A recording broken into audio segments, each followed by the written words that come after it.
Si Ayori ay isang pangit na tauna na ipinadala siya ng mga magulang upang tumulong sa dive store ng kanyang tiyuhin. Gayunpaman nang matuklasan niya na ang mga manggagawa ay maiinit na badis, sumali siya sa diving club upang makita ang ilang mga plot sa ilalim ng dagat. Noong araw na pinaalis siya, ibinaba siya ng tiyuhin ni Ayori sa engranding asul na barong-barong kung saan siya tutuluyan habang nag-aaral sa kolehiyo, at habang lumilingon siya sa paligid may nakitang mainit na chicks ang kanyang culture radar. Bago niya ma-memorize ang laki ng cup nito, tinawag siya sa barong-barong para lang makakita ng DT party na nagaganap, dahilan para tahimik siyang lumabas ng kwarto. Pagpasok niya sa tindahan ay nakasalubong niya ang kanyang tiyuhin doon na nagtatanong kung bakit siya mukhang balisa, at sinubukan niyang ituro ang mga kalokohang nangyayari, ngunit hindi nakikita ng kanyang tiyuhin kung ano ang mali kahit na ang isang dude ay letigo sa kanyang alagang dragon. Matapos mapagtanto na kasama niya ang mga taong mas baliw kaysa sa Joker, mas mabilis siyang tumakbo kaysa kay Zenitsu gamit ang kanyang ikapitong anyo, at nang tanungin ng mga dudes kung bakit siya nagpiyansa, sinabi sa kanila ng kanyang tiyuhin na maaaring na homesick siya. Pagkatapos nilang mahuli siya, bumalik sila sa barong-barong na nagsasabi na naiintindihan nila na nangungulila siya, ngunit sinubukan niyang i-clear ang kanilang hindi pagkakaunawaan na nagsasabi na tumakas siya dahil nagkakaroon sila ng sausage fest party. Pagkatapos nito, nagpa siya si Ayori na sumama para sa tungkulin sa paglilinis, at ipinakilala ng Kotobuki ang kanyang sarili sa kanya na sinasabing masaya siya na sumali si Ayori sa kanilang club kahit na hindi kailanman pumayag si Ayori sa anumang bagay na ganoon. Pagdating nila sa dalampasigan, may nakasalubong silang mainit na chicks doon at nagmadali itong salubungin ito. Habang nag-uusap sila, ipinaalam nito sa kanya na pinsan niya ito, at habang magkasama silang gumagawa ng mga gawain, nagkukwento siya tungkol sa lahat ng pinag-uusapan nila mula noong huli silang magkita, na sinasabi sa kanya na magugulat siya sa naabot ng kanyang nakababatang kapatid na babae kay Banda. Di nagtagal pagkatapos na matisod sila sa Brady Bunch, habang sila ay nasasayang, at ibinigay siya ni Nanaka sa mga lalaki na sinasabing dapat nilang alagaan siya. Pagkatapos ay pinaupo nila siya, sinabihan siyang subukan ang pag-inom at paglalaro ng hubad, ngunit tumanggi siyang gawin ito kahit na sinusubukan nilang kumbansihin siya. Di nagtagal, naglakad si Chise patungo sa bahay at nadismaya siyang makita itong kumilos tulad ng iba pang mga Dunbases na naging sanhi ng galit niyang pag-alis. Habang nagpa siya si Nanaka na umalis, sinubukan ni Ayori na lumayo sa kanya, ngunit pinigilan siya ng mga lalaki. Inanyayahan siyang uminom kasama nila sa buong gabi at sinubukan niyang ipaliwanag na mayroon siyang maagang orientation class kinabukasan. Gayunpaman, sinabi nila sa kanya na huwag mag-alala tungkol dito, nangako na makakarating sila sa paaralan sa oras para dito, at nagpa siya siyang tumiklop. Kinaumagahan, bigla siyang nagising sa kanyang mga drawer upang makita na siya ay nakatulog, at biglang napansin ang isang pulutong ng mga tao sa kanyang paligid. Kaagad na pagtanto niyang nasa paaralan siya, na ikinabigla niya dahil kalahating hubad siya. At ang masaklap pa nito, anuman ang pananamit niya, nagpa siya siyang dumalo sa orientation, at pagkatapos nito ay napansin niya ang isang hot dude na nakasuot ng waifu shirt na nakaupo sa tabi niya. Pareho silang nagpa siya na lumayo sa isa't isa dahil sa tingin nila ay kakaiba sila, at nagpa siya si Ayori na makipagkita kay Chise, ngunit sinubukan niyang huwag pansinin ito dahil mukha siyang kilabot. Kahit na ganito, patuloy niyang sinusundan siya, ipinapaliwanag na hindi niya alam ang daan pa uwi, ngunit sinabihan siya nito na asar dahil ayaw niyang makasama siya. Pagkatapos ay hiningi niya ang kanyang mga damit upang maisuot siya ng maayos, at agad itong tumawag ng seguridad para sa kanya na sinasabing siya ay isang may kulturang kilabot na gusto ang kanyang mga damit. Para makipagtulungan siya, nagbanta siya na ipaalam sa paaralan na magkasama silang nakatira, at sinimulan niyang gumanap na biktima. Pinaikot-ikot ang kwento para parang sinasamantala siya nito na nagpahabol sa security guy kay Ayori. Gayunpaman, nagawa niyang makatakas, at habang nagtatago siya, nabangga siya ni Kohei. Nag-aalok na tulungan siya, ngunit kapag hindi niya naisalaysay ng maayos ang kwento, halos daga siya ni Kohei na ikinagulat ni Ayori. Pagkatapos ay sinabi niya na ipapaliwanag niya kung ano ang nangyayari kung habarin ni Kohei ang kanyang mga damit na nagpapalala sa sitwasyon, at hindi nagtagal pagkatapos niyang makilala si Kotobuki, humihingi ng ilang damit. Pagkatapos ay nakipagkasundo siya sa kanya, humihiling sa kanya na kumuha ng miyembro para sa club kapalit ng ilang damit, at malugod na tinanggap ni Ayori. Sa sandaling iyon ay nakilala niya si Kohei na umiiyak sa katotohanang hindi siya nakahanap ng club na may mga batang babae na bubuo sa kanyang harem, at sinamantala ni Ayori ang kanyang mahinang estado na niloloko siya na sumali sa club. Pagkatapos nagdaos sila ng isang welcome party at lumabas si Ayori para kausapin si Chise, ngunit hindi nagtagal ay inagaw siya ng mga lalaki upang lumahok sa isang paligsahan sa pag-inom kasama si Kohei. Pilit na nilalampasan ng dalawa ang isa't isa at nauwi sa hangover. Habang nagsusumikap na makahanap ng tubig nililinlang sila ni Kotobuki na uminom ng higit pang mga shot na nagpapacrush sa kanila. Kinabukasan habang ang grupo ay magkasamang nanananghalian nagreklamo si Nanoka na si Ayori ay nanatili sa labas ng bahay ng dalawang magkasunod na araw ngunit ang mga lalaki ay masyadong abala sa pagtalakay sa isang party na kanilang pinlano at sinusubukang kumbansihin si Ayori na sumama. Habang sinusubukan niyang tanggihan ang kanilang imbitasyon sinunggaban siya ng dud na parang may utang sa kanya na nagdulot sa kanya ng pag-ihi sa kanyang pantalon at upang iligtas siya sinabi ni Nanaka na hindi siya maaaring lumabas dahil hindi pa niya naiset up ang kanyang mga gamit sa bahay na lumikha ng pagkakataon para sa kanya na tanggihan ang mga ito. Nang marinig ito nagpa siya ang mga lalaki na bumitaw at tinutuya sila ni Ayori habang naglalakad sila palayo. Pagkatapos ay binanggit nila na magkakaroon sila ng party kasama ang mga chicks mula sa isang kolehiyo ng mga babae sa malapit at si Ayori ay maaaring tawaging isang Nintendo Switch habang siya ay agad na lumipat ng mga koponan na nagmamakaawa kay Nanaka na hayaan siyang lumabas kasama ang mga lalaki. Kapag patuloy niyang tinatanggihan na palabasin siya nag-iisip siya ng mga paraan para kumbansihin siya sa mga lalaki at sa wakas ay nagpasya sila na dapat niyang itayo ang kanyang silid upang kumbansihin siya na nag-aalok na tulungan siya na sinang-ayunan niya. Sa labis na pagtitiwala nagpa siya si Ayori na dalhin si Nanaka sa kanyang silid upang ipakita sa kanya na siya ay nanirahan ngunit nakita lamang ang kanyang silid na nakaplaster ng mga pribadong materyales sa browser at ito ay nagpaalis sa kanyang kaluluwa sa kanyang katawan. Sa sandaling iyon ay nagpakita ang mga lalaki na nakakaramdam ng pagmamalaki sa kanilang trabaho at si Ayori ay naging mas galit kaysa sa Hulk na pinagalitan sila sa paggawa ng kanyang silid sa isang kaharian ng pag-aalaga sa sarili sa gabi. Nang sabihin niya sa kanila na umalis na nagpa siya silang patahimikin siya sa pamamagitan ng ilang itim at orange na hub na pelikula at habang pinapanood ito si Shisa ay pumasok sa kanya na sinalakay ang pelikula na ginawa niyang ibinaling ang kanyang ulo sa isang Jack in the Box. Dahil dito nagsawa si Ayori sa mga lalaki ngunit sinuhulan nila siya ng isa pang pelikula ng kultura at binigyan niya sila ng isa pang pagkakataon. Maya-maya pa ay nakita niya si Kohei na nagmula sa itaas at ito ay agad na nagpakilabot sa kanyang spidey senses kaya siya ay nagmamadaling umakyat sa kanyang silid at nakita niya na ginawa niya ito sa isang isekai shrine ng Wayfest at ito ay nagpakawala sa kanya na sinasabi sa kanila na ayusin ang silid. Maya-maya pa ay pumasok siya upang makita ang kanyang silid na mukhang si Didi ang nagdisenyo ng silid at agad siyang pumasok sa avatar na estado ng galit pinunit si Kohei mula sa paa hanggang paa habang ang mga lalaki ay nagpasya na tingnan ang koleksyon ng mga pelikulang nakuha ni Kohei. Sa sandaling iyon nagpakita si Nanaka sa silid at mabilis siyang pinigilan ni Ayori na makita ang silid ngunit sa kasamaang palad narinig niya ang mga lalaki na nanonood ng isang uri ng pelikula ni James Brown kaya siya ay awkward na lumayo. Naiinis siya dahil sinisira nila ang pagkakataon niyang makadalo sa party at dahil determinado siyang pumunta nakaisip siya ng plano na gawing shrine ni Shisa ang kanyang kwarto dahil gusto niya si Nanaka. Habang ginagawa ito nagbabala ang mga lalaki na ito ay isang masamang ideya dahil ang kanyang silid ay mukhang kuta ng pag-iisa para sa mga stalker ngunit hindi sila pinapansin ni Ayori. At sa sandaling iyon ibinunyag ni Kotoki na ang party ay ipinagpaliban na nagpababa ng katayuan sa kalusugan ng isip ni Ayori sa isang happy dahil ang lahat ng kanyang pagsisikap ay sayang. Ang masaklap pa biglang pumasok si Shisa na nakakita ng higit pang mga larawan ng kanyang mukha kaysa sa mga bituin sa universo kaya nauwi sila sa labas ng bahay patungo sa isang hiwalay na silid at ito ay labis na ikinagalit niya. Kinaumagahan sa pangunahing bahay ibinunyag ng mga lalaki na gusto nilang magkaroon ng sesyon ng pagsasanay kasama ang kanilang mga recruit. Gayunpaman hindi bago si Shisa sa pagsisid kaya hiniling niyang laktawan ang sesyon ng pagsasanay ngunit sinabihan siya ng kanyang tiyuhin na manatili.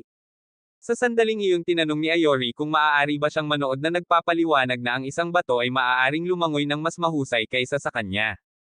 Ngunit ipinaliwanag nila na hindi ito mahalaga na sinasabing ang ilang mga propesyonal na maninisid ay hindi rin marunong lumangoy na nakakumbinsi kay Ayori na subukan ito. Kasunod nito dinala nila sila sa swimming pool at upang simulan ang pagsasanay inutusan sila ng mga dudes na sumisid nang hindi ipinikit ang kanilang mga mata sa ilalim ng tubig binibigyan sila ng mga salaming panglangoy upang matulungan silang masanay dito. Kapag ginawa ito ni Ayori na trauma siya habang hinahampas ni Kotobuki ang kanyang ahas sa ilalim ng tubig na ipinangako ni Ayori na layuan ang pagsisid. Para mas mapadali iminumungkahi ni Kotobuki na gamitin nila ang pool bilang paligan at habang ginagawa ito sinasamahan sila ni Chika. Nang makitang walang pantalon si Ayori kinikilabot siya at pilit na sinisikap ni Ayori na ipaliwanag kung bakit siya nasa ganoong sitwasyon. Ngunit tinatrito niya siya na parang nagsasalita mula sa kaharian ng multo na nagsasabing manunood lang siya mula sa isang sulok. Dinudurog nito ang kanyang puso at habang lumalayo siya narinig niya itong nagsasabi na nakakainis ang pagsisid at idinagdag na sumusuko siya sa pag-aaral na sumisid. Nang maglaon habang nagtatampo si Ayori sa bahay sinuri siya ni Nanaka at ang dalawa ay tumungo sa aquarium. Habang namamasyal sila pinayuhan siya ni Nanaka kung paano niya mas may enjoy ang underwater scenery at nang pumasok sila sa main auditorium natigilan siya sa ganda ng view. Sa sandaling iyon ibinunyag niya na si Chisa ang nagdala ng ideya na dalhin siya roon at ipinaliwanag na gusto niya talagang magustuhan niya ang diving kaya naisip niya na talagang gusto ni Chisa ang diving. Nang makita kung gaano ito kahalaga sa kanya napukaw nito ang kanyang interes sa pagsisid at nang makabalik sila sa bahay iniabot niya ang souvenir na nakuha niya para sa kanya na sinasabi sa kanya na hindi pa rin siya mahilig sa pagsisid ngunit handang subukan ito na nagpapasaya sa kanya. Kinaumagahan nagising si Ayori upang salubungin sina Tokito at Keitebuki na naghihintay sa kanya sa sala na may uniforme ng isang babae at ito ay nakakatakot sa kanya. Nang makita ito inamin niya na nagulat siya na sila ay kakaiba at ipinaliwanag ng mga lalaki na ang mga damit ay para sa mga aktibidad sa club. Sa sandaling iyon pumasok si Chise sa silid upang makita sina Kohei at Ayori na matindi na nakatitig sa uniforme ng babae na ikinagulat niya at mabilis na sinabi ni Ayori na para ito sa mga aktibidad ng club kaya bigla siyang nanlamig dito na ikinagulat nila. Sa sandaling iyon ipinaunawa sa kanila ng mga dudes na ang kagamitan para sa diving ay nagkakahalaga ng higit sa budget ng militar ng Estados Unidos at nilayon nilang kunin silang dalawa na lumahok sa isang paparating na patimpalak sa kagandahan ng mga lalaki upang makuha nila ang kanilang mga gamit na may premyong pera ngunit agad na tumanggi ang dalawa na gawin ito. Pagkatapos nilang pilitin silang dalawa na sumang-ayon na lumahok dinala ni Keitebuki ang grupo sa karagatan para sa ilang aktibidad sa club at hinati ang batang babae para magkapares para magaya nila kung ano ito sa ilalim ng karagatan. Habang naruroon napagtanto ni Ayori na medyo mahirap huminga gamit ang mga gas mask at sinabi ni Keitebuki na normal lang ang pagsasabi na masasanay siya dito sa huli. Pagkatapos ng maikling pakikipag-usap sa kanya upang tiyakin sa kanya na hindi siya malulunod dahil sa mga hakbang na pangkaligtasan na inilagay sa lugar sa wakas ay nakaramdam ng kumpiyansa si Ayori sa pagpunta sa karagatan at nakita niya na ito ay isang napakagandang tanawin. Sa sandaling iyon nagmamadali siyang bumalik sa bahay at masayang sinabi kay Chiso kung gaano kasaya ang pagsisid na nagpapasaya sa kanya. Kasunod nito dinadala sila ng mga lalaki para sa tanghalian at habang pinasasalamatan niya ang mga ito sa paghikayat sa kanya na sumisid hinugot nila ang uniforme ng batang babae na nagpapaalala sa kanya na kailangan niyang lumahok sa pageant ng mga lalaki na nagpapalabas ng kanyang kaluluwa ng kagalakan. Kinaumagahan sa paggising ni Ayori may nagtulak sa kanya pabalik sa kama at nang malapit na siyang mabangga nakita niya ang isang chicks na maaaring magmodelo para sa Victoria's Secret na kahiga sa tabi niya sa kanyang undies. Habang iniisip niyang siya ay nasa Matrix na nagtataka kung sino siya ipinakilala siya ni Keitebuki sa kanya na sinasabi sa kanya na miyembro siya ng kanilang club na nag-aaral sa malapit na uni ng babae.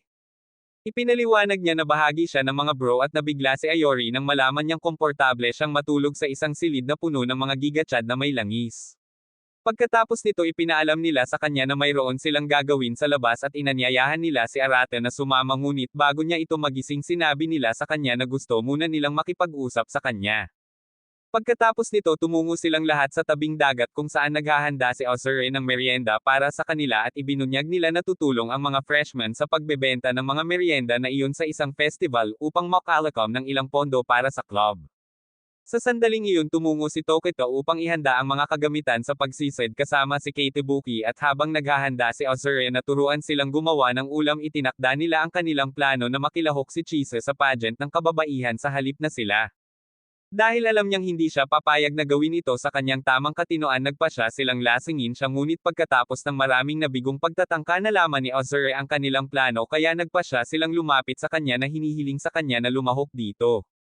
Gayunpaman tinanggihan niya ang kanilang kahilingan ng hindi tumitingin pagkatapos ng ilang sandali ng desperadong pagmamakaawa sinabi ni Arate sa kanila na ibigay ang kanilang dahilan para sa kahilingan sa halip at sinabi nila sa kanya na nagtanong sila upang hindi na nila kailangang sumali sa pageant ng mga lalaki na ginagawang masigurado siya sa kanyang sagot.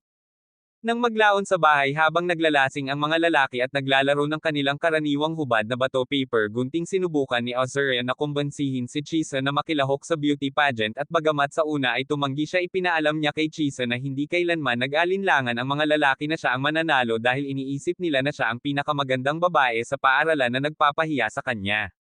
Nang sumunod na araw inanunsyo ni Kitori na pumayag si Chisa na makilahok sa pageant at si Ayori kasama si Kohei ay tuwang-tuwa. Gayunpaman naputol ang kanilang kagalakan nang ibigay sa kanila ang costume at ipinaliwanag ni Kitori na kailangan nilang lumahok sa pageant dahil ito ang kondisyon na ibinigay ni Chisa. Sa araw ng pagdiriwang ang mga unang taon ay kukuha ng unang shift sa tindahan ng merienda at nagpa siya ang Kotobuki na mag-check-in sa kanila. Habang inaabot niya ang mga ito ng ilang inumin para magpalamig itinuro ni Kohei na ang isang tindahan ng merienda sa malapit ay tila kumukuha ng lahat ng mga customer at sinabi sa kanila ni Kotobuki na ito ay pag-aari ng isang grupo ng mga sikat na lalaki mula sa tennis club na nag-trigger kay Kohei.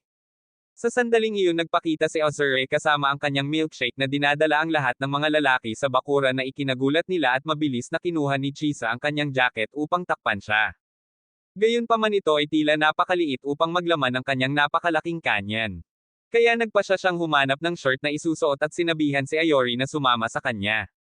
Habang naglalakad pabalik sa tindahan nagsimula siyang magreklamo tungkol sa kanyang pagiging isang dalawang talim na espada dahil sa palagay niya ay kakaiba si Ayori tulad niya at sinabi sa kanya na si Tekito ang kanyang spec para sa mga lalaki at Ninaka para sa mga babae na nagpapakaba sa kanya.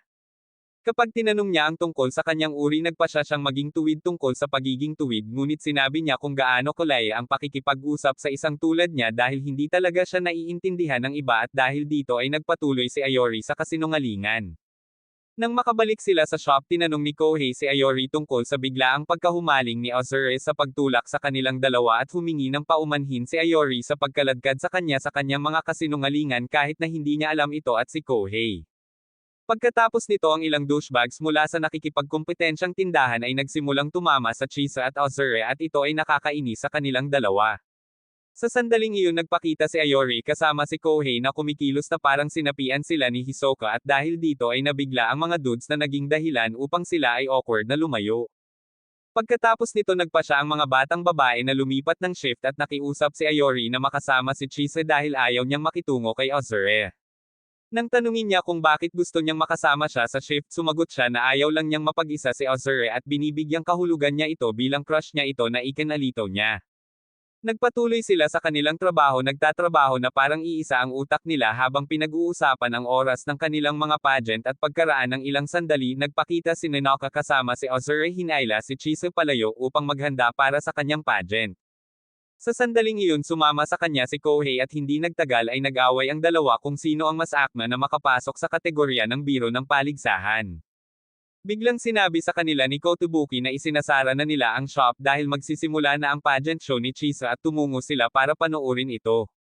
Pagkaraan ng ilang sandali umakyat si Chisa sa entablado at napansin ng grupo na masyado siyang malupit na maaaring makaapekto sa kanyang mga pagkakataong manalo.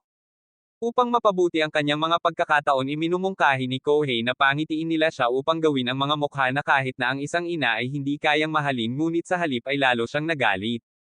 Nang makitang nabigo ito iminumungkahi ni Kohei na ay trigger nila ang kanyang mahiyain na panig kaya tinawag nila siya habang may hawak na banner para suportahan siya ngunit wala siyang reaksyon dito. Bilang huling paraan iminumungkahi ni Kohei na gumamit sila ng mga bouncy balls upang iangat ang kanyang palda na magpapahiya sa kanya ngunit pakiramdam ni Ayori ay may inis siya kaya lahat sila ay sumang-ayon na humawak ng ilang bola at ihagis ang mga ito mula sa iba't ibang anggulo para hindi niya malaman kung sino ang may kasalanan. Pagkaraan ng ilang sandali ng paghagis ng mga bola na pagtanto ni Ayori na siya lamang ang taong naghagis ng mga bola at hindi nagtagal ay nakita siya ni Chisa na naging dahilan upang siya ay manghuli pagkatapos ng palabas. Habang nagtatago siya kay Kohei nakilala sila ng babaeng bersyon ng Pennywise doon at biglang hiniling na maging boyfriend niya si Kohei na ikinagulat nila. Habang sinusubukang makatakas ni Ayori pinigilan siya ni Kohei at nag-away ang dalawa dahilan para tumakbo si Aina dahil mukhang hindi siya interesado sa kanya. Pagkatapos nito nagpakita si Kitori kasama si Kotobuki at tumungo sila upang makilala ang iba sa isa sa mga silid ng pahinga. Sa sandaling iyon nagpakita si Chisa at hindi inaasahang sinabi na pinatawad niya siya dahil may utang siya sa kanyang ngunit ang tanga ay nadulas na inihayag na nakita niya ang kanyang mga tarangkahan sa paraiso na nag-trigger sa kanya kaya naglabas siya ng isang galon ng alak at iniinom ni Ayori ang buong bagay bilang kanyang parusa. Bago niya mapilitan ang isang pangalawang bar sa kanyang lalamunan nagpakita si Azure at mabilis niyang ginamit siya bilang isang kalasag ng tao. Kapag tinanong nila kung nasaan na siya sinabi niya na ang isa sa mga douchebag ay patuloy na tumatama sa kanya kaya ipinadala niya ito upang mag-sign up para sa pageant para makatakas siya at habang ang grupo ay nag-iinuman ng magkasama pumunta si Ayori sa isang vending machine kasama si Kohei kung saan nakasalubong nila si Aina na umiiyak. Pagkatapos ay nagreklamo siya tungkol sa pagtanggi sa kanya ng mga tao kahit gaano pa siya kahirap na makibagay at kung paano siya ginagawang kalokohan ng mga lalaki sa tennis club na nagsasalaysay kung paano nila siya pinagmalupitin pagkatapos ng palabas. Nang makita kung gaano siya kalungkot nagpa siya ang dalawa na maghayganti para sa kanya. Nang maglaon pagkatapos ng pagliko ni Kudo sa entablado lumabas si Kohei at bigla niyang hiniling si Azusa na lumabas kasama niya na ikinagalit ni Kudo kaya nagpa siya siyang gawin din ito. Pagkatapos niyang piliin siya sinimulan niyang tuyain si Kohei ngunit sa kanyang sorpresa tinanggal ni Ayori ang kanyang pagbabalat kayo at kinukutya nila si Kudo sa pagtatapat ng kanyang nararamdaman sa isang dude sa harap ng karamihan na ginagawa siyang tanga. Habang lahat sila ay nakakatawa si Chisa ay naiinis at umalis. Sa huli nanalo si Chisa sa pageant kasama si Ayori at habang ipinagdiriwang nila ito sumama sa kanila si Ayori. Bagamat nahihiya siya sinalubong siya ni na Ayori at Kohei at inalok siya ng inumin habang tinutokso siya tungkol sa kanyang makeup. Kinabukasan sa shop isang grupo ng mga dudes ang dumagsa kay Chisa na humihiling sa kanya na tumambay sa kanila. At habang sinusubukan niyang tanggihan ang mga ito hinawakan siya ng isa sa mga gumagapang ngunit si Ayori at Kohei ay masyadong nabitin upang tulungan siya na nakakainis sa kanya. Pagkatapos magpakita ng iba para tulungan siya sinabi nila sa kanila na oras na para sa seremonya ng parangal at kahit sa seremonya si Ayori ay mukhang na-stroke na ikinagalit ni Chisa.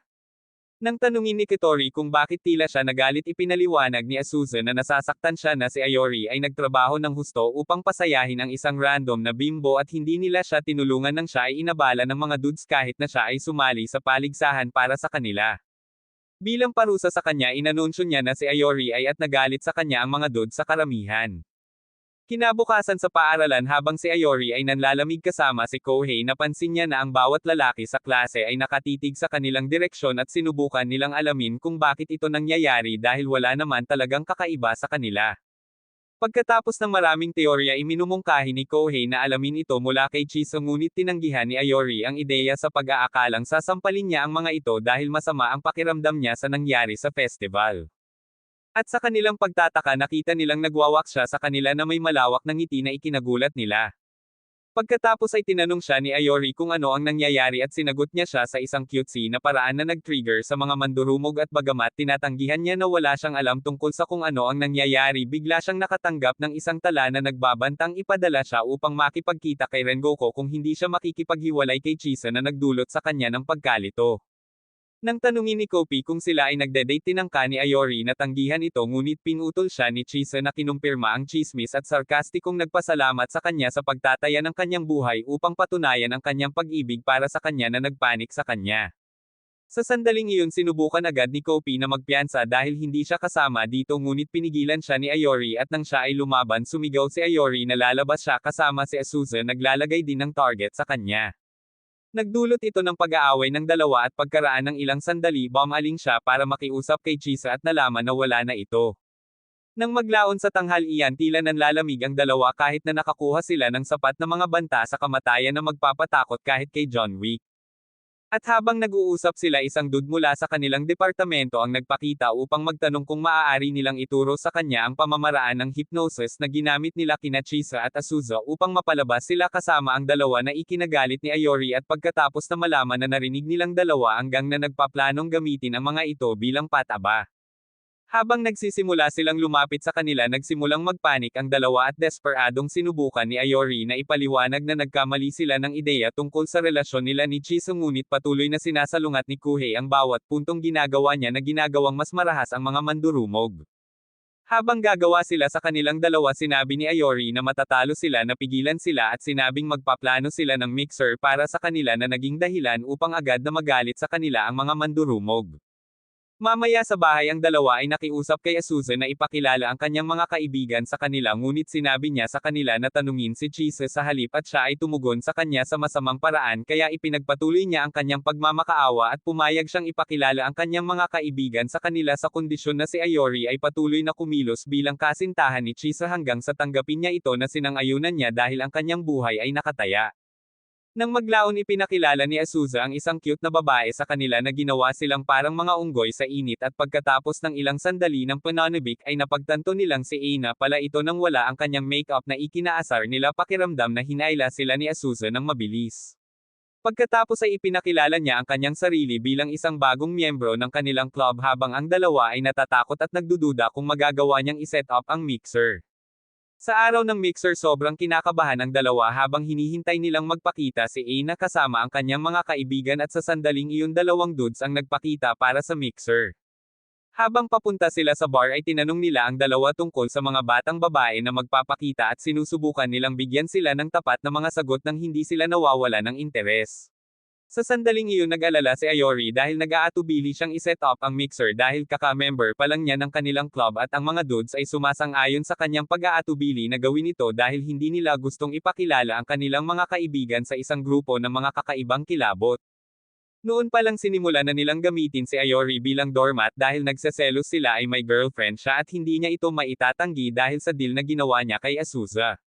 Di nagtagal pagkatapos nilang makarating sa lokasyon ng mixer at iminumungkahi ng apat na mata na mayroon silang senyales sa pagitan nila na nagmumungkahi na itutok nila ang kanilang mga chopstick sa mga batang babae na gusto nilang maiwasan ang pag-aaway ng mga babae. Gayunpaman sinabi ng desperado na mataba na wala siyang pakialam kung kanino siya mapupunta hanggat handa silang wakasan ang kanyang mataas na marka ng pagkabirhen at tumungo sila sa bar na nakakaramdam ng kaba. Gayunpaman lahat sila ay nabigo nang makita ang mga pumalakpak na chicks na naghihintay sa kanila at nabigla nang ang desperadong mataba ay nagpapakita pa rin ng interes sa kanila. Nang makita kung gaano siya kaseryoso ay nabigla ang grupo at si Yamamoto ay sumulong upang makilala ang mga babae na nagpaluha sa mga lalaki sa awa para sa kanya. Pagkatapos ipakilala ng mga babae ang kanilang sarili nagpasya ang mga lalaki na gawing kawili-wili ang mga bagay dahil ibinibigay ni Yamamoto ang lahat kaya nagpakilala sila at pumili ng babaeng mauupuan sa tapat. Nang makita ang kanilang determinasyon na tumulong gumaan ang loob ni Yamamoto at ang mga lalaki ay nagsimulang magtrabaho na nagtatanong ng mga bagay-bagay upang gawing panabik ang mga bagay. Gayunpaman ang mga sagot na ibinibigay ni Aina ay nabalisa at nabalisa kay Ayori na nagdulot sa kanila ng pag-crash out ngunit ang apat na mata ay nagpapahina sa kanila. Pagkatapos nilang mag-cool off ay nagpatuloy sila sa kanilang plano na maging palakaibigan ang mga babae kay Yamamoto ngunit naputol ni Aina ang kanilang plano kaya kinuha ni Ayori ang isa para sa koponan habang hinahawakan niya siya. Pagkatapos nito ang mga lalaki ay nakatagpo ng isang larawan ng isa sa mga chicks na walang makeup at napagtanto na siya ay talagang mainit na ikinagulat nila. Kaagad ang apat na mata at si Ayori ay naging interesado sa kanya at nagsimulang mag-away para sa kanya. Sa sandaling iyon naging interesado rin si Yamamoto sa kanya at sinubukan nilang lahat na matangkad sa kanya na nagpapakaba sa kanya.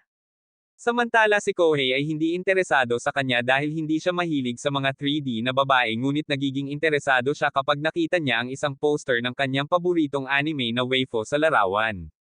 Habang ang mga lalaki ay nagpupumilit na makuha ang kanyang atensyon lumapit siya sa kanya at hiniling sa kanya na pumunta sa kanyang lugar na nag-trigger sa lahat na naging dahilan upang ang mga babae ay magtungo sa banyo. Sa kanilang pag-alis si Yamamoto ay naasar dahil akala niya ay tinutulungan siya ng mga ito at sila ay nag-away. Gayunpaman na-control ni Ayori ang sitwasyon na sinasabi sa kanila na ang mixer na ito ay isang gateway sa mga mixer sa hinaharap kaya dapat silang magtulungan. Kapag bumalik ang mga batang babae si Ayori ay tila nataman ito sa hoti at ang iba pang mga lalaki ay nagalit sa kanya kaya nagpasya si Kohei na maghiganti sa ngalan ng grupo tinanong si Ayori tungkol sa kanyang sinasabing kasintahan at ito ay nagiging sanhi ng kanyang pagkataranta habang inaasahan niyang ang mga batang babae ay magugulat. Gayunpaman mukhang chill sila tungkol dito hindi pinapansin ang lahat ng sinasabi nila tungkol sa kanya at ibinunyag nila na sinabi na sa kanila ni Aina na mayroon siyang kasintahan na naging sanhi ng pag-logout ni Ayori sa buhay. Pagkatapos nito ang mga babae ay bumalik sa bahay at ang mga lalaki ay nakakaramdam ng pagkawasak dahil wala silang nakuhang anumang aksyon. Pagkalipas ng ilang araw sa paaralan lumuhad si Ayori upang magmakaawa kay Chisa na manatili sa tabi niya at umiyak nang tumanggi ito. Lumalabas na nagmamakaawa lang siyang manloko sa kanya sa nalalapit nilang pagsusulit sa Aleman at nang magulat siya pabalik sa grupo nagpasya silang gumawa ng maliliit na kopya ng kanilang mga tala para manloko sila. Matapos gawin ito lahat sila ay nakabuo ng kanilang mga natatanging lugar ng pagtataguan at nakakaramdam ng lakas na nagpasya na ipasa ang pagsubok sa lahat ng mga gastos. Bago magsimula ang pagsusulit ang dalawa sa mga materyales sa pagdaraya ng mga miyembro ng grupo ay ginawang walang silbi dahil ipinagbawal ng guro ang dati nilang ipinuslit sa kanila at napansin ni Ayori na nahihirapang basahin ni Kohei ang kanyang tala dahil napupuna ito ng pawis. Kahit na ang lahat ng kanilang mga plano ay gumuho tulad ng kumpiyansa ng isang Zenitsu laban sa isang demonyo napansin ni Ayori na ang karamihan sa klase ay binubuo pa rin na iniisip na mayroon silang labis na tiwala sa kanilang sarili. Maya-maya tumayo ang ilan sa kanyang mga kaklase at lumabas ng bulwagan habang ang isa sa kanila ay nahuling nandaraya. Matapos mabaygo ang mga mag-aaral napansin ng guro na lahat sila ay nakakatakot at sinabing gusto niyang bigyan sila ng mga freebie na tanong na nagpapagaan sa kanila ngunit nagpatuloy siya sa pagdidikta ng mga tanong mula sa impyerno. Kapag lumabas ang resulta karamihan sa klase ay nauuwi sa mababang marka kaya nagpasya ang guro na kung sino ang makakuha ng higit sa 20 na marka ay maituturing na nakapasa sa kurso at ito ay nagpapasaya sa lahat. Gayunpaman natuklasan ni Ayori ang isang komento sa likod ng kanyang script ng pagsubok na nagtuturo sa kanya na muling kumuha ng pagsusulit na dumurog sa kanyang kaluluwa at iniisip ni Chisa na sila ay kumikilos na hanggal. Nang maglaon sa bahay nagreklamo si Ayori tungkol sa kung gaano kalubha ang mixer at ang mga batang babae ay nagpakita sa kanila na pinapagalitan sila dahil hindi nila pinahahalagahan ang kanilang mga pagsisikap na magpakita. Pagkatapos ay tinanong ni Ayori si Aina kung bakit siya nagpasya na sumali sa club kaya nagsimula siyang magdaldaw tungkol sa pagnanais na subukan ang mga bagong bagay at tuklasin ang kagandahan ng karagatan. Ngunit biglang sinabi sa kanya ng mga lalaki na siya ay sumali sa maling club na ikinalitaw niya dahil ito ay malinaw na isang diving club. Sa sandaling iyon tinawag siya ni Kotobuki upang ipakilala ang kanyang sarili sa iba pang miyembro ng club at sa bawat pangungusap na kanyang gagawin ang isang piraso ng damit ng lahat ay nagiging Houdini. Sa lalong madaling panahon lahat sila ay pumunta sa natural na mode at ito ay nagpagulat kay Aina. Nang itinuro niya kung gaano abnormal ang sitwasyon ipinapalagay ni Ayori na alam na niya na hindi sila normal mula noong kasama niya sila sa festival ngunit naisip niya na ito ay isang beses na bagay. Sa pag-aakalang si Chisa ang normal na tao doon laking gulat niya nang makita niyang dinadala niya ang masokistang espiritu ni Ayori at nabigla siya nang sinimulan ni Nanaka ang pagsuso sa isang tasa na ininom ni Chisa. Matapos mapagtanto ni Aina na walang normal doon hinayla siya ng mga batang babae mula sa lahat ng kaguluhan at pag-usapan ang mga kagamitan na kakailanganin niya para magsimulang mag-dive ngunit malaki ang halaga ng mga gamit kaya ipinayo ni Azusa na pansamantalang aarkilahin niya ang kagamitan. Nang sabihin ni Chise na kakailanganin niyang kumuha ng swimsuit nahihiya siya na sinasabing ang pagpapakita na naka-swimsuit ay nakakahiya para sa mga normal na tao at bigla siyang naisip na ang mga miyembro ng club ay immune na sa kahihiyan dahil sila ay nagpa-party sa kanilang unang birthday suit sa sandaling iyon na siyang dahilan kung bakit siya nag-crash out. Nang maglaon na pagtanto nilang naubusan na sila ng alak kaya nagboluntaryo si Chisa na kumuha ng ilan mula sa kalapit na tindahan kasama si Aina at bago sila lumabas nagbabala si Aina na dapat nilang suotin ang kanilang mga damit habang nasa labas sila. Sa paglabas nila hindi nagtagal ay nakipag-away si Ayori kay Kohei dahil sa kanilang mga paboritong merienda at iminumungkahi ni Kotobuki na ayusin nila ang away sa isang laro. Pagkatapos ay pinili ni Azusa ang larong Pochi para laruin ng dalawa at pagkatapos na ipakita ng dalawa ang isang bahaghari na pagpapakita ng pagmamahal para sa kanila iminumungkahi ni Ayori na maglaro sila ng isang laro ng rock paper scissors upang piliin ang pares na maglalaro sa susunod na round. Di nagtagal pumasok ang mga batang babae upang salubungin sila ng walang damit at nadidismaya siya dito habang sinusubukan nilang ipaliwanag ang kanilang loika ng mga strip rock paper gunting na nagpa-crash sa kanya. Kasunod nito ipinaalam ni Kotobuki sa mga bagong miyembro ang tungkol sa kanilang mga pagsusulit sa lisensya na paparating at sinira nito ang puso ni Ayori at Kohei. Nang tanungin ni Kitari kung dumaan sila sa manual ng paghula nagsisinungaling sila na ginawa nila kaya nagpasya silang magsagawa ng isang maliit na pagsubok upang suriin kung nagsasabi sila ng totoo. Nagsisimula sila sa pamamagitan ng pagsasagawa ng ilang mga hand sign para kay Ayori na nagkamali siya at sumunod si Kohei.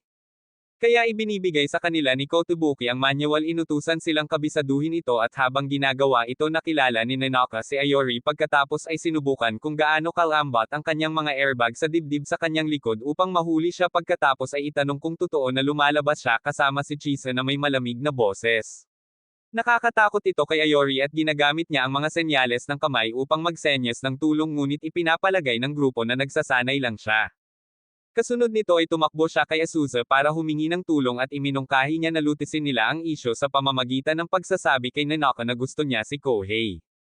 Ngunit agad niya itong pinigilan at sumigaw na gusto niya si Chisa na nagdulot kay Nanaka na maglabas ng mas maraming galit na aura kaysa kay Sung Jinwoo. She then grabs him like a troubled ghost and to his surprise she said she's glad they are in good terms since nag-aaway na sila mula nang dumating siya doon. Nang tanungin ni Azusa kung ano ang gagawin niya kung talagang lalabas sila, tumingin si Nanaka kay Ayori na may matinding pagnanasa sa dugo at naparalisa siya ng kanyang haki sa takot. Nang sumunod na araw inayos ni Nanaka ang sesyon ng pagsasanay upang ipare si Ayori kay Chisa. At habang papunta sila sa karagatan sinabi niya sa kanya na ipinarace niya sila para mapatibay nila ang kanilang pagsasama na tinitiyak sa kanya na hindi ito magkakaroon ng kabaligtaran na epekto. Habang naghahanda silang sumisid sa karagatan kinakabahan si Ayori. Umaasang gagawin niya ito ng masama ngunit nagulat siya nang makita kung gaano siya kalamag. At nang lumubog sila sa tubig ay napagtanto niyang hindi siya galit sa kanya, hindi nagtagal ay naisip niya na gusto lang nitong masiyahan sa tanawin kasama siya dahil natatakot itong lumangoy at pagkatapos natutuwa siya na nagsaya siya, gayunpaman ang kanyang kapatid na babae ay nagsasaya sa oras na iyon. Ang kanyang mga nakamamanghang pancake mula sa likuran na naging dahilan ng kanyang paghampas sa kanya. Sa araw na ito pagkatapos nilang makumplito ang kanilang mga pagsusulit sa pampaganda sa Aleman, nagpasya ang mga lalaki na mag-inuman ng sama-sama upang magpakawala at lahat sila ay nagkakaisang sumang-ayon na gawin ito sa lugar ni Ayori. Nang tanungin niya kung bakit sila nanirahan sa kanyang lugar, isiniwalat nila na gusto nilang suriin kung si Chisa ay nananatili sa kanya. Tinatitigan siya ng may intensyong pumatay at ito ay nakakatakot sa kanya habang si Kohei ay binigyan siya ng isang matipid na ngiti nang mapansin niyang kailangan niya ang kanyang tulong. Nang maglaon pagdating nila sa bahay, mabilis na sinabi ni Ayori kay Nanaka na magtago bago pumasok ang mga lalaki at ito ay nalilito sa kanya dahil sa tingin niya ay kaibigan niya sila. Pagkapasok nila agad niyang iminumungkahi na tumungo sila sa kanyang silid upang pigilan silang makasagasa sa sinuman sa mga babae at pagdating nila sa kanyang silid laking gulat nila nang makita ang isang malaking hanger ng chest jello sa kanyang sahig na naging dahilan upang sundan siya dahil inaakala nilang pag-aari ito ni Chisa. Gayunpaman pinigilan sila ni Yamamoto mula sa pagwupong ng kanyang puwit na sinasabi na ito ay mukhang isang kakaibang sombrero at kahit na nakakita sila ng kolorete pinipigilan pa rin niya ang mga ito mula sa pagtalon sa Ayori sa pag-aakalang ito ay isang suppository. Pinakalma nito ang grupo at hindi nagtagal ay napagpasyahan nila na ang bra ay hindi maaaring pag-aari ni Chisa dahil ito ay masyadong malaki na nagdaragdag sa katotohanan na si Ayori ay isang talunan na hindi makakakuha ng isang babae. Noon lang nila napansin ang wig ni Ina at ang uniforme ng isang babae kaya naiisip nila na natatakot sila kay Ayori dahil iniisip nila na nabubuhay din ito bilang isang drag queen. Sa takot na pag-usapan ito nagpasya silang huwag pansinin ang lahat at uminom habang si Ayori ay nakatayo sa pintuan na nalilito sa nangyari. Habang nakaupo sila sa inuman pumasok si Yamamoto at ipinakita sa kanila ang hindi malinaw na larawan ni Chisa na nagsasabing nakakita lang siya ng anghel. Gayunpaman sinabihan siya ng grupo na kalimutan siya dahil wala na siya sa kanyang liga ngunit ipinahayag niya ang kanyang pag-ibig para sa kanya na sinasabing hindi siya pinipigilan ng kanilang pagdududa na subukang sundan siya at pagkatapos ay tumuloy sa paghahanap sa kanya na nag-aalala kay Ayori habang inaasahan ng mga lalaki na tatanggihan siya kaagad. Pagkaraan ng ilang sandali bumalik siyang umiiyak sa kanyang mga drawer at tinanong ng mga lalaki kung ano ang nangyari sa kanya. Bilang tugon sinabi niyang nakilala niya ang isang grupo ng mga hubad na lalaki na maskulado at agad na nalaman ni Ayori sa tabi ni Kohei na nakasagasa siya sa mga miyembro ng club habang ang iba ay umaaliw sa kanya dahil dumaan siya sa mental torture. Habang ang mga lalaki ay naghihinuhan na si Chisa ay hindi maaaring nakatira kasama si Ayori na sinasabi na siya ay mas pumalakpak kaysa sa isang one-piece na kontrabida na mamamatay bilang isang birhen, si Chisa ay biglang binuksan ang pinto na nagpahayag na ang paligan ay libre at siya ay nabigla nang makita ang kanyang mga kaibigan kaya siya ay humingi ng tawad sa kanila pagkatapos ay mabilis na tumakbo. Nang makitang luto na siya sinubukan niyang tumakas ngunit pinigilan siya ng mga lalaki at binigyan siya ng remodeling ng mukha kaya nakipagkita siya kay Chisa na ipinakita sa kanya kung ano ang hindi direktang naidulot nito at medyo masama ang pakiramdam niya para sa kanya. Sa paglaon habang ang mga bagong miyembro ay nag-uusap tungkol sa kung paano nila gustong sumabak sina Kotobuki at Tokeda ay nakikipagkita sa kanila at pinuri sila sa pagkakaroon ng ganoong hilig sa esport pagkatapos ay ipahayag na sila ay makikibahagi sa isang doubles tennis match na mag-trigger kina Kohei at Ayori. Gayunpaman ipinaliwanag nila na ito ay pagsasanay para sa body system ng pagtutulungan ng magkakasama at ang premyong pera ay malaki ang maitutulong sa club. Sinabi rin nila sa kanila na ang Kudo ang nag-set up ng laban at ang dalawa ay nagprotesta laban dito na sinasabing gusto lang niyang makaganti sa kanilang ngunit ang mga lalaki ay walang pakialam sa kanilang dignidad iginiit na sila ay makilahok. Kinabukasan ng club ay tumungo sa tennis court para sa laban at nakita ni Ayori ang iba pang mga miyembro ng club na umiinom ng booze at nagyaya ng hindi nalalaman kung ano ang nangyayari. Sa sandaling iyon ay nakilala nila ang mga babae at tinanong ni Ayori si Aina kung bakit hindi siya nagsuot ng palda ng tennis tulad ng iba. Kaya ipinaliwanag niya na hindi siya kumpiyansa sa kanyang katawan tulad ni Chisa at Azusa na ipinaliwanag na tinakpan pa niya ng garter socks ang kanyang mga binti sa panahon ng pageant at inaalalayan siya ni Ayori na nagsasabi na ang kanyang tracksuit ay angkop sa kanya. Pagkatapos ng kaunting tawanan sa pagitan ng dalawang koponan sinimulan nila ang laban at kaagad na nagpadala ng isang serve na mas malakas kaysa sa isang resenga na ikinagulat ng kabilang koponan ngunit hindi sila nasaran ng loob. Nang makita ito kumpiyansa ang grupo na mananalo sila dahil mukhang napakahusay ni Tokeda sa sports at noon lang napansin ni Ayori na nawawala ang kanilang mga taga-suporta. Kaya lumabas siya kasama si Kohei para hanapin sila. Tanging matagpuan sila na halos nakoma at sinabi ng isa sa kanila na pinainom sila ni Aina mula sa grupong Tinkerbell nang mapansin niyang umiinom sila ng vodka na maaaring mag-fuel ng jet. Nang magmadali silang bumalik upang magulat sa iba sa lalong madaling panahon ay napagtanto nila na kinuha ni Tokeda at Kotobuki mula sa vodka nang mahimatay sila at nawala ang set na iyon. Nang makita ito naisip ni Ayori na pagsilbihan ang ibang koponan ng lasa ng kanilang sariling gamot at lasing din ang kanilang mga manlalaro na nanalo sa kanila sa set. Sa sandaling iyon ay nagsimula ang mga batang babae sa kanilang laban at ang kalabang koponan ay nabalisa kay Chisa na naging dahilan upang maglaro siya tulad ni Serena Williams. Nang makita kung gaano niya kahusay ang pagsuporta kay Aina sumigaw sila na nagpapakita siya ng magandang katawan para pasayahin siya ngunit iniisip ng lahat na ang ibig sabihin nito ay maganda ang katawan niya nakakakuha ng atensyon sa kanya na ikinahihiya niya. Gayunpaman pinapanatili niya ang isang magandang place na sinasabi at sinusubukang panatilihin ang kanyang nerbiyos habang ang mga lalaki ay patuloy na nagsasabi sa kanya na siya ay nagpapakita ng magandang katawan ngunit sa huli ay natatalo sa laban. Dahil dito kaya tinulak siya nito sa pamamagitan ng paghuhubad sa kanya. Sa susunod si Ayori at Kohei ay tumungo sa court at naisip ni Kudo na ito ay magiging isang lakad sa parke. Ngunit ang kanyang ideya ay nasira nang si Ayori ay isang halimaw na nagsilbi sa kanya. Pagkatapos ay nagpapatuloy si Ayori upang duminahin ang laro at napagtanto ng grupo na siya ay talagang mahusay sa sports. Ngunit ang kanyang daloy ng estado ay nasira kapag si Kohei ay naglaro ng isang kalunos-lunos na bola na nawala sa kanila ang punto. Sa sandaling iyon ang magkasalungat na koponan ay iikot ang mga talahanayan sa paligid gamit ang Kohei bilang mahinang link. At sa sandaling iyon ipinaalam sa kanila ng Kudo na nire-record nila ang laban na ipinapaunawa sa kanila na gusto nilang makakuha ng video ng kanilang pagiging disgrasya. Kaya nagpa siya si Ayori na mag-lock-in at sinubukang patumbahin ang isa sa mga manlalaro gamit ang kanyang mga serve.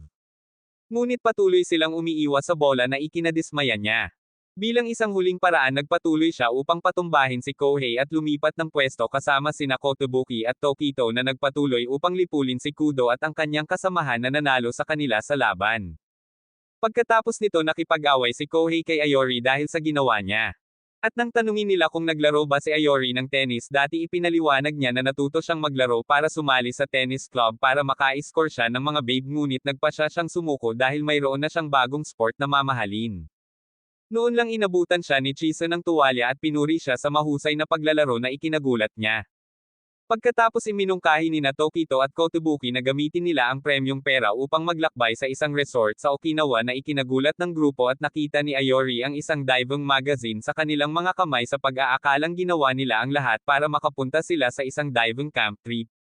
Ngunit sa katotohanan gusto nilang tuklasin ang string bus ng rehiyon.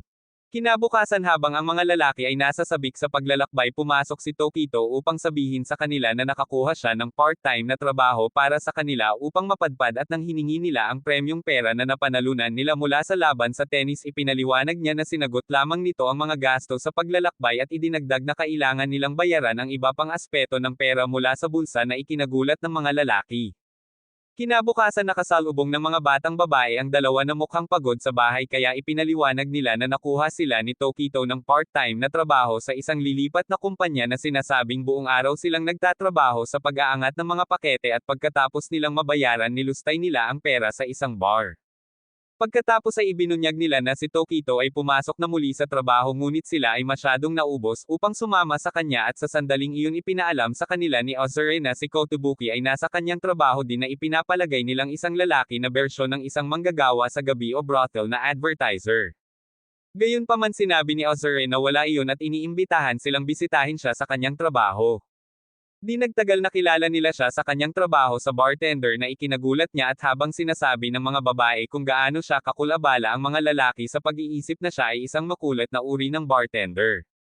Pagkatapos ay ipinaliwanag ni Ozure na napakamura ng lugar na sinasabing ginawa ito ng master ng establishmento upang masiyahan ang mga estudyante sa kanilang oras doon at pagkatapos ay sumama sa kanila ang master tinatanggap ang grupo dahil napagtanto niyang kaibigan sila ni Kotobuki habang ang mga lalaki ay umamin na kakaiba ang panunood sa kanya ng seryosong trabaho. Matapos ihayag ng master na nakakaakit siya ng maraming kabataang babae na customer ipinakita ni Kotobuki kung bakit nangyayari ito na inaalaga ang mabuti ang isa sa mga customer habang nakikinig siya sa mga isyu sa relasyon nito at inaaliw siya na ipinapahayag sa kanya na mahal niya siya. Nagseselos ito sa mga lalaki at napagpasyahan nila na ang vibe ng bartender ay nakakaakit sa mga babae sa kanila.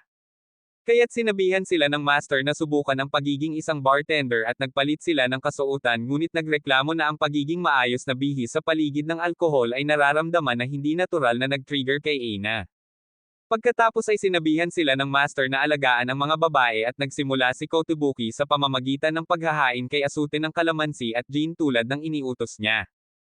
Kasunod nito nag-order si Aima ng screwdriver kaya inihain siya ni Ayori ng isang baso ng gin na may screwdriver na ikinagalit niya. Pagkatapos humingi ng paumanhin si Kohei para dito ginawa niya ang parehong bagay at ito ay nagpabagsak kay Aima.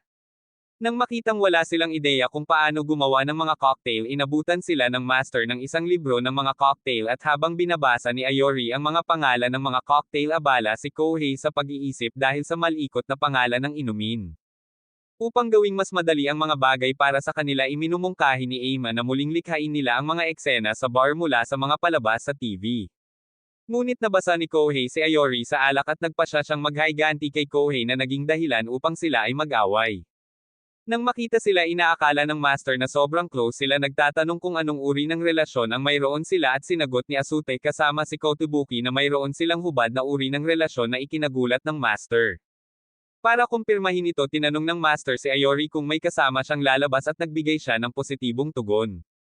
Upang malaman ang higit pa tungkol sa kung sino ang maaaring kadate niya sinimulan ng master na ilarawan si Kohei at kinumpirma ni Ayori ang lahat ng itatanong niya sa pag-aakalang inilalarawan niya si Chise na ipinapalagay ng master na si Ayori ay swings patungo sa kasarian ng testosterone.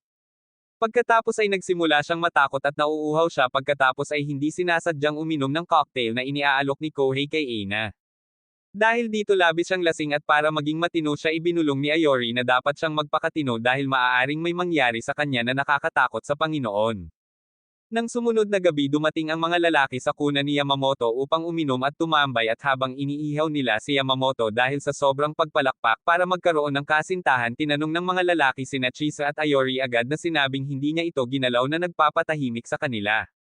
Kapag tinanong niya kung bakit naging malupit sila sa kanya habang nakikipag-hangout sinasagot nila na ideya lang iyon ni Nojima at pagkatapos lang ay itinuro ng apat na mata na hindi siya nakikipag-hangout sa kanila kamakailan. Nang sabihin ng isa sa kanila na maaaring dahil mayroon siyang gwapong kasintahan tinanggihan ni Yamamoto ang kanyang teorya sinabing naniniwala siya sa kanya at isinalaysay kung paano niya ito kinausap nang hindi siya nababagay sa klase. Nang marinig ang kanyang nakakaantig na kwento sila rin nagpasya silang tawagan siya upang makipag-hangout sa kanila at si Ayori ang tumawag sa kanya ngunit sinabi niya sa kanya na tumawag muli sa loob ng 30 minuto. Sa sandaling iyon narinig ni Ayori ang boses ng isang babae sa background at napagpasyahan niya na idinadaong niya ang kanyang spaceship sa isang batang babae kaagad na ipino-promote ang mga ulo ng gang sa kanyang lugar na mukhang ang Avengers na patungo sa labanan kay Thanos. Bumalik sa kanyang lugar si Nojima ay nagtakda ng mood at nakipag-usap sa kanyang babae.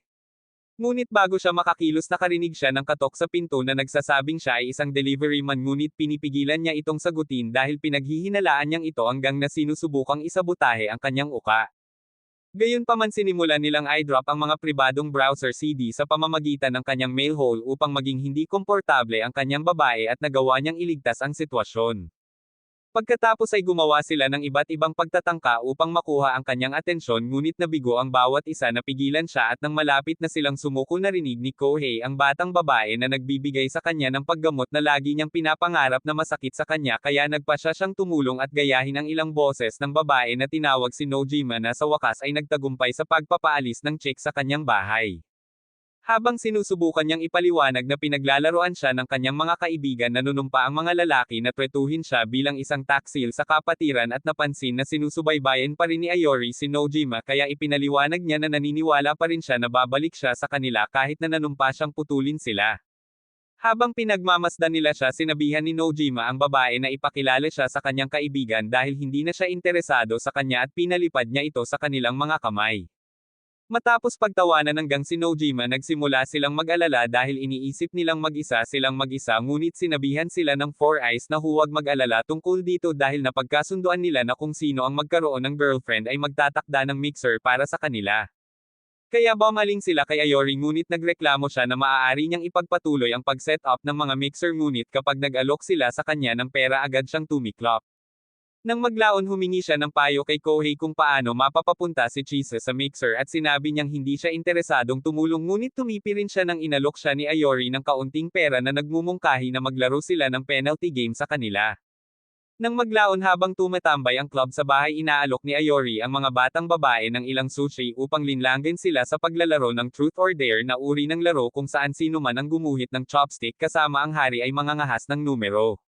Bagamat tumanggi si Aina na maglaro sinabi ni Chisa na maglalaro lang siya ng isang round ngunit naging hari si Azusa at inutusan silang maglaro hanggang sa huli na ikinadismaya nila. Ito ay lumabas na si Yuro ay nagplano ng lahat kasama sina Azusa at Ninaka at sila ay sumang-ayon na tulungan siya dahil ang bawat isa sa kanila ay may lihim na motibo para sa laro. Sa susunod na round si Azusa ang naging hari at inutusan si Ninaka na maghubad ng isang piraso ng damit at bago siya makapaghubad sinira ni Aina ang palabas hinubad ang kanyang medya sa halip na ikinagalit ng mga lalaki. Sa susunod si Aina ang naging hari at inutusan ang mga lalaki na huwag maghuhubad sa susunod na party na dadaluhan nila at bagamat masakit ito sa mismong tela ng kanilang pagkatao pumayag sila sa kanyang utos kahit na tumutol si Ayori. Kasunod nito si Namaka ang naging hari at inutusan ang numerong 3 na sabihin ang I love you sister sa isang cute na boses sa taong nasa kaliwa nila at sa tingin ni Ayori ay makakaapekto kay Chisa ang order ngunit sa kasamaang palad ay nahulog ito kay Kohei na kailangang sabihin ito kay Ayori na may cute na boses. Bagamat nagsusumamo siya sa kanila tumanggi si Kohei na marinig siya at isagawa ang pangahas na natroma ang crap ni Ayori.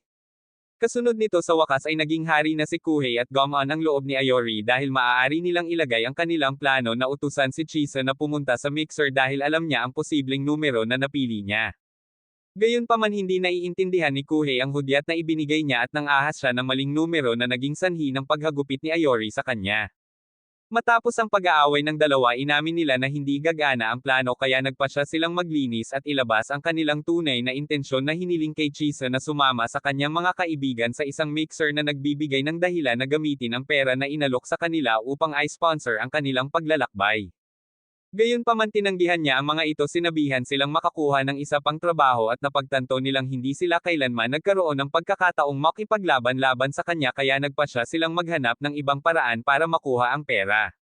Dahil tuloy pa rin ang laro sinabi ni Azusa na kailangan pang isagawa ng mga numerong in-order nila ang kanilang kahilingan at sa kasamaang palad para sa kanila ito pala ay si Kotoki. Kaya't iniimbitahan niya ang kanyang musclehead na kaibigan sa mixer at ang grupo ay nagsimulang matakot na nagbabanta na si Ayori at Kohei ang magbayad para dito ngunit ipinagtanggol niya ang kanyang sarili na hinihiling sa kanila na bayaran sila bilang pagkilala sa kanilang mga pagsisikap. Kinabukasan tinanong ni Aina kung nakuha na ba nila ang pera para sa biyahe at sumagot ang mga lalaki na hindi pa, ngunit binigyan sila ni Azusa ng trabaho bilang mga konduktor ng trapiko upang kumita ng pera na kailangan nila. Pagkatapos ay inanyayahan nila ang mga batang babae na sumama, ngunit tinanggihan nila ang mga ito dahil naisip nila na ang trabaho ay talagang nakakagawa. Pagdating nila sa bahay ay nakasalubong nila si Kotobuki doon, at sa sandaling iyon ay narinig ni Ayori si Azusa na nag-uusap tungkol sa pagkuha ng labanos, kaya nagboluntaryo siyang kumuha ng isa para sa kanila. Nang magbabala si Nanaka na maaaring mas mataas ang halaga nito sa kanyang sweldo, na trigger siya dahil sa palagay niya ay ipinapalagay nilang masyado siyang sira para bumili ng isang labanos. Bago siya masabi ni Nanaka sa kanyang alok, tinanong ni Azusa si Chiso kung ano ang gagawin niya para kay Ayori kung bibilhan niya sila ng labanos, at sinabi niyang maaari niyang isaalang-alang ang pagtrato sa kanya na parang tao sa loob ng 15 minuto kung gagawin niya iyon. Kapag tinanong niya kung ano ang gusto nilang gawin sa labanos, ipinaliwanag nila na hindi niya naintindihan ang ibig sabihin ng mga ito na sinasabing pinag-uusapan nila ang tungkol sa mga kagamitan sa pagdive, at kapag sinabi nila sa kanya ang halaga ng mga gamit na asar siya na iisipin ni Chisa na paggastos siya ng ganoong halaga, ngunit sinabi niya na ito ay patas na laro. Kasunod nito, sinabi sa kanila ni Kotobuki na mamimili sila ng mga gamit sa pagsisid sa isang malapit na tindahan para sa araw na iyon, at pagdating nila sa kanilang destinasyon, namangha ang grupo sa sari-saring kagamitan na kanilang nahanap. Pagkatapos ipaliwanag ang ilan sa mga kagamitan at ang kanilang mga function, ipinadala ni Kotobuki ang grupo upang galugarin ang tindahan upang makuha ang maaaring kailanganin nila. Pagkaraan ng ilang sandali ng pagtingin sa paligid, nakita ni Ayori si Chisa na nakatitig sa isa sa mga kagamitan at interesado siya sa kung ano ito, kaya ipinaliwanag niya na ito ay isang underwater camera. Nakaramdam ng pagkasabik pagkatapos ay nagmamadali siyang pumunta sa susunod na gadget. Tinawag si Ayori upang tingnan at ipaliwanag na ang kagamitan ay makapagbibigay daan sa kanila na makipag-usap sa isa't isa sa ilalim ng tubig. Noon pa lang humingi ng payo si Aina sa pagpili ng regulator, ngunit sinabi ni Azusa na magiging mahusay siya sa paggamit ng mouthpiece, at ipinaliwanag niya na gusto niyang bilhin ang kanyang regulator dahil ayaw niyang gamitin ang ginamit ng ibang tao dahil maaaring ito ay isang hindi direktang halik. Kaya ipinaliwanag ni Azusa na kinakagat nila ang mga regulator na nangangahulugang ito ay mas katulad ng pagbabahagi ng isang na nagpapalala pa nito. At habang sinasabi ni Chisa na magiging maayos siya dahil sterilize nila ang kagamitan pagkatapos ng bawat paggamit, ibinunyag ni Ayori na hindi niya papansinin ang hindi direktang halik na ginawang naiinis sa kanya ang mga babae. Habang papunta sila upang kumuha ng mga swimsuit, tinanong ni Aina si Chisa kung nakikipag-date siya kay Ayori, at ang kanyang kalooban ay naging mas maasim kaysa sa kalamansi na nagbigay kay Aina ng kanyang sagot. Noon lang nakita nila si Ayori na gumagawa ng katangahan, at ito ang nagpapatunay kung bakit hindi niya maisip na makipag-date sa kanya. Kasunod nito, nakilala ni Ayori si Kohei na sumasamba sa isang pares ng mga tech na swimsuit, at nang tanungin niya kung bakit siya naroon, sinabi niyang plano niyang bilhin ang mga ito na kumikilos na parang isang tao sa Colombian snow, na ikinagulat ni Ayori. Nang sabihin ni Kohei na ayaw niyang bilhin ito para sa kanyang sarili, iminumungkahi ni Ayori na kumuha siya ng taong maaaring magsuot nito upang sabihin sa kanya kung ano ang nararamdaman nito, at tinawagan ang mga batang babae upang subukan ito, na naging dahilan upang maging Super Saiyan si Kohei na walang hanggang pasasalamat sa kanya para sa pagpapala sa kanyang mga mata ng gayong pagiging perpekto.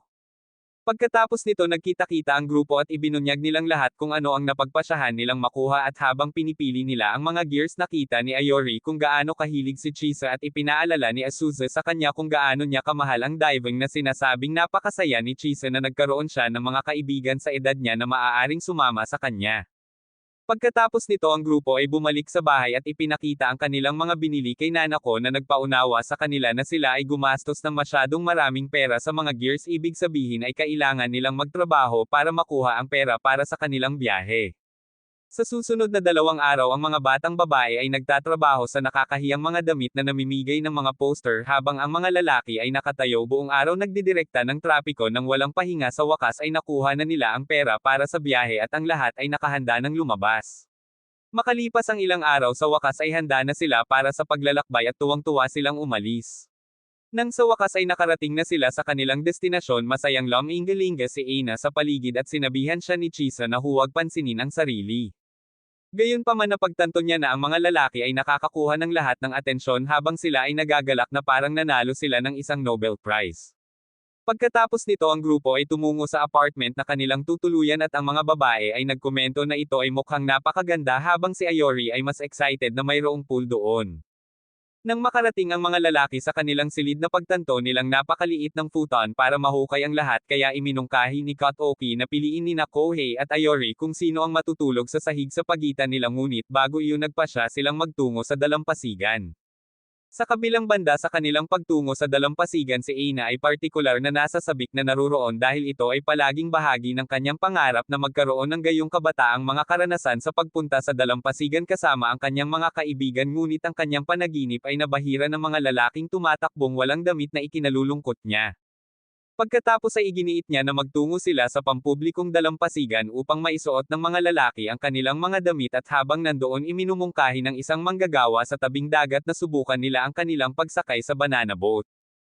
Pagkatapos ay iminumungkahi ni Kotoki na subukan nila ito at nang sabihin ni Ayori na hindi siya interesado iminumungkahi ni Kotoki na gamitin nila ito bilang isang paraan ng pagpili kung sino ang matutulog sa sahig na sinasabi na kung sino ang mahulog sa bangka ay siya ang talo na tatawag sa kanya ng manok upang pin siya sa pagsang-ayon dito. Nang tanungin ni Chiso kung nag-aalala siyang lumusong siya sa tubig sinabi niyang ayos lang siya dahil nakasuot siya ng life vest at tiniyak niya na may plano siyang manalo. Habang sinisimulan nila ang pagsakay sa bangka sinabi ng tsuper na karaniwan na sa mga tao ang mahulog sa bangka at binati ng dalawa ang kanilang sarili ng good luck sa paligsahan. Kapag pareho nilang hinawakan ang kanilang mga hawakan nakita nilang natatakpan ito ng serum na nagpahagi sa isa't isa dahil sa pagyuko kay Sadko at nagsimulang sumakay ang sakay ng bangka. Pareho silang nagpupumilit na manatili sa bangka nagkukutsa sa isa't isa upang maghasik ng panghihina ng loob at habang nilalabanan nila ang kanilang mga buhay na pagkamala ni Ainina na sila ay may sabog.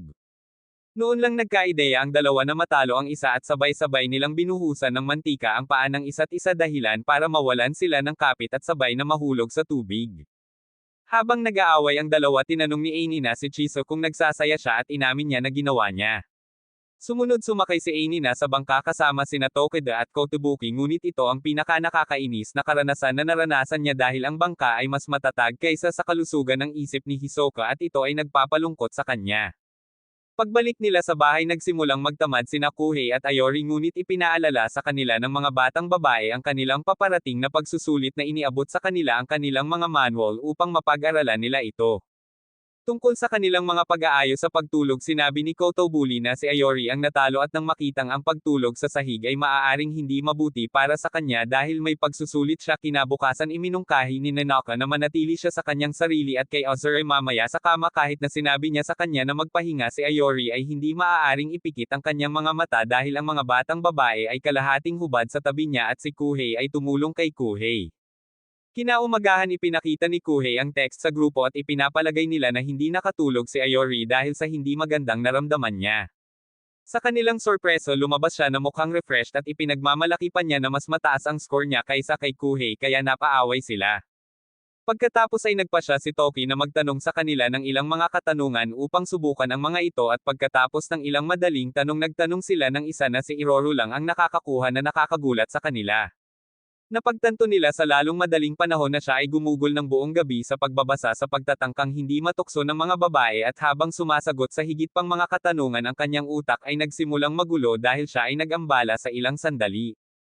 Kapag lumabas ang mga babae naiintindihan ng grupo kung bakit hindi siya makatulog at habang nag-uusap sila tinanong nila kung paano niya pinilit ang sarili niyang matulog kaya ipinaliwanag niya na mano-mano niyang ginawa ito sa pamamagitan ng paghihigpit sa O2 sa kanyang utak. Pagkatapos nito dinala nila siya sa test room at nagulat siya dahil inaasahan niyang medyo mas formal ito ngunit sinabi ni Kotoki na hindi gaanong seryoso ang mga pagsusulit. Nagulat ito kay Aina at tinanong niya kung bakit siya nagsumikap kaya ipinaliwanag nila na ang kaalaman ay tungkol sa kaligtasan na dapat seryosohin.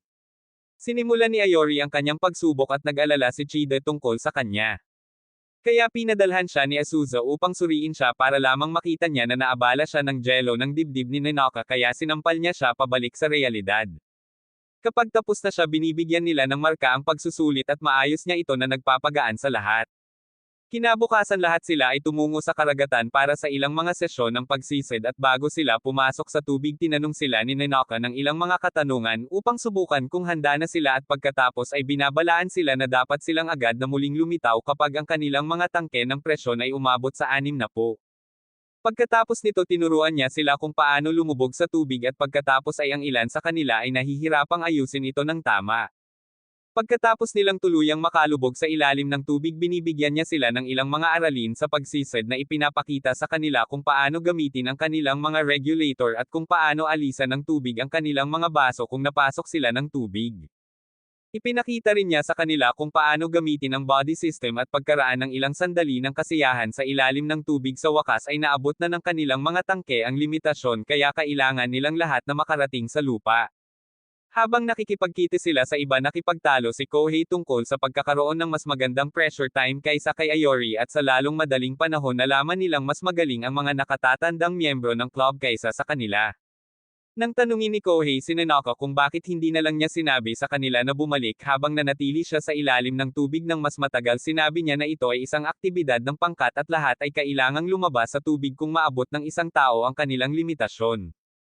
Nagdudulot ito ng isa pang pagtatalo sa pagitan ni Kohei at Ayori habang sinasabi sa kanya ni Kohei na huwag silang pigilan. Sa sandaling iyon nawala sa pag-iisip si Aina nang maalala niya kung paano siya inabandona ng tennis club at napansin ito ni Chise tinanong siya kung okay lang siya pagkatapos ay tinitingnan siya ng lahat na nagpapasaya sa kanya. Pagkatapos nito ay bumalik sila sa tubig para sa karagdagang mga aralin at pagkaraan ng ilang sandali ng pagkakaroon ng labis na kasiyahan hiniling ni Nanaka ang kanilang panggigipit at napagtanto ni Aina na siya lamang ang taong may mababang presyon at isinasaalang-alang ang pagsisinungaling tungkol dito kaya hindi niya pinabalik ang lahat. Gayunpaman nakita niya na si Ayori ay nasa kanya kaya nagpa siya siyang sabihin ang totoo. Nang maglaon kinumpronte siya ni Ayori tungkol dito at ipinaliwanag niya kung bakit halos magsinungaling siya na sinasabi na ayaw niyang tapusin ang kasiyahan ng lahat ngunit sinabi niya na ito ay isang hanggal na dahilan dahil lahat sila ay walang pakialam tungkol doon. Pagkatapos ay dinala niya siya upang makipagkita sa mga nakatatandang miyembro ng club upang patunayan ang kanyang punto at ipinaliwanag nila sa kanya na hindi ito malaking bagay na sinasabi sa kanya na huwag isipin ang pagsisinungaling sa susunod dahil madaliin nito ang kanyang kaligtasan na magpapagaan sa kanya. Nang maglaon nag-aalala si Ayori na siya lang ang bagong miyembro na bumagsak sa pagsusulit sa paglilisensya dahil hindi siya nakagawa ng maayos sa panahon ng kanilang pagsasanay at habang gumagawa siya ng mga paraan upang maalis ang grupo para hindi siya kutsain dahil dito biglang lumabas si Chisa na ikinagulat niya. Habang siya ay nagtatanong sa kanya habang siya ay kumikilos na kakaiba sinabi ni Tokito na dapat silang lahat ay pumunta sa palengke ng isda upang kumuha ng pagkain at agad itong tumakas na ginawang sa kanya ni Chisa.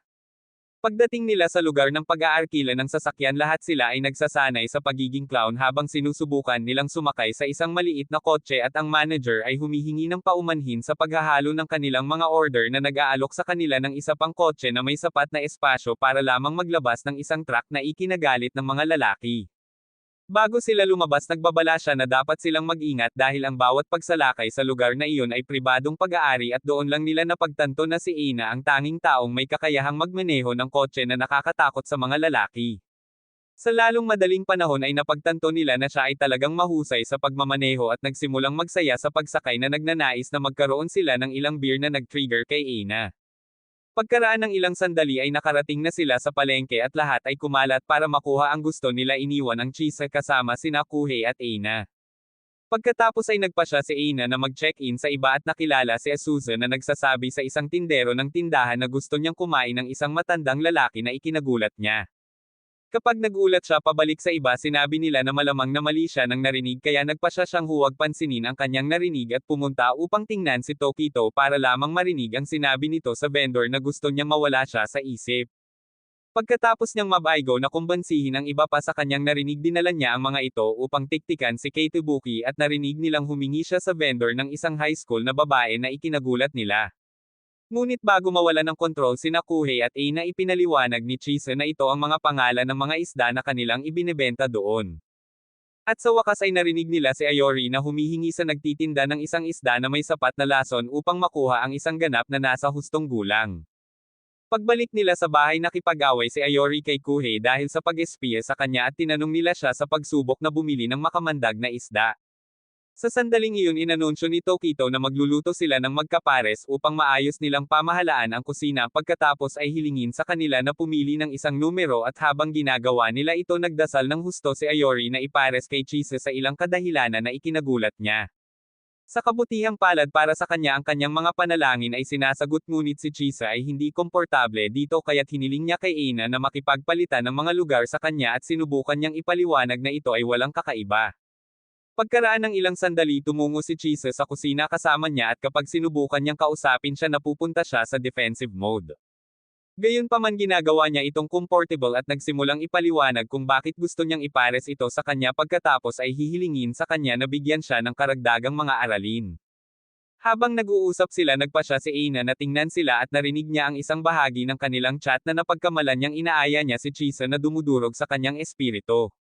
Kapag nagulat siya kay Kuhei pumunta siya roon para kumpirmahin ang sinabi niya at na-misinterpret din ang kanilang convo sa pag-aakalang pinaplano nilang gawin ang dirty hipdaan sa gabing iyon. Nang maglaon ng gabing iyon nagpa siya si Aina na mamasyal dahil hindi siya makatulog at nabangga niya si Chisa sa pool kasama si Ayori narinig niya itong nagsasabi na dapat siyang humakbang palalo sa kanya na ikinagulat niya at nang tingnan niya kung ano ang kanilang ginagawa nakita niyang itinulak siya nito sa pool gamit ang kanyang mga paa.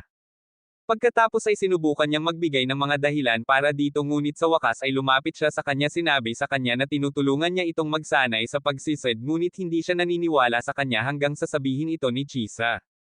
Pagkatapos ay ipinaliwanag niya na maaaring siya lamang ang bumagsak sa pagsusulit dahil hindi siya nakagawa ng maayos sa pagsasanay at nagpas siyang magpakabuti sa pamamagitan ng pagsasanay kasama si Chisa upang hindi siya kutsain ng mga ito. Pagkatapos ay nagpasya siyang tulungan siya at nakita ng isang dumadaan na ginagawa nila ito tinawag ang mga pulis habang iniisip niyang nilulunod siya ng mga ito. Pagkaraan ng ilang sandali ng pagsasanay nagpasya siyang magsanay pa at sinabihan ang mga batang babae na matulog na ipinapaunawa sa kanila kung gaano niya gustong pumasa. Maya-maya lang ay nagpakita ang isang pulis na nagsasabing nakatanggap siya ng ulat ng mga kauna-hinalang aktibidad na nangyayari sa paligid at sinabing siya ay tatambay upang subaybayan ang sitwasyon na ginagawa siyang natigil sa pool dahil hindi siya nakadamit. Kinaumagahan sinabi ni Tokito na hindi siya maaaring sumali sa kanila para sa pagsasanay dahil nagkaroon siya ng lagnat at kinukutsa siya ni Kuhei dahil sa pagkakasakit habang sinusubukang ipagtanggol siya ng mga babae dahil alam nila kung ano talaga ang nangyari. Nang maglaon ng magising si Ayori mula sa kanyang pagtulog nakita niya si Azusa na kasama niya at humingi siya ng paumanhin sa pagpigil sa kanya na magsanay kasama ang iba. Gayunpaman sinabi niyang nagboluntaryo siyang alagaan siya.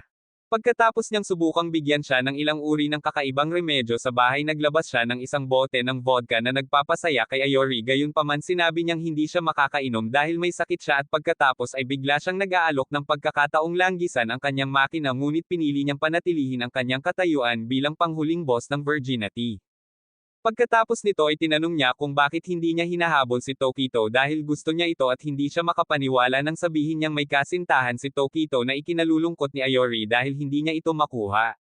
Samantala matagumpay na nakuha ng iba ang kanilang lisensya at bumalik sa kanilang bahay upang magdiwang para lamang makita si Azusa na nahimatay kasama si Ayori sa isang posisyon na sumisigaw ng 50 kulay ng kulay abo habang si Kuhei ay nabigla sa katotohanan na si Ayori ay maaaring isang masochist.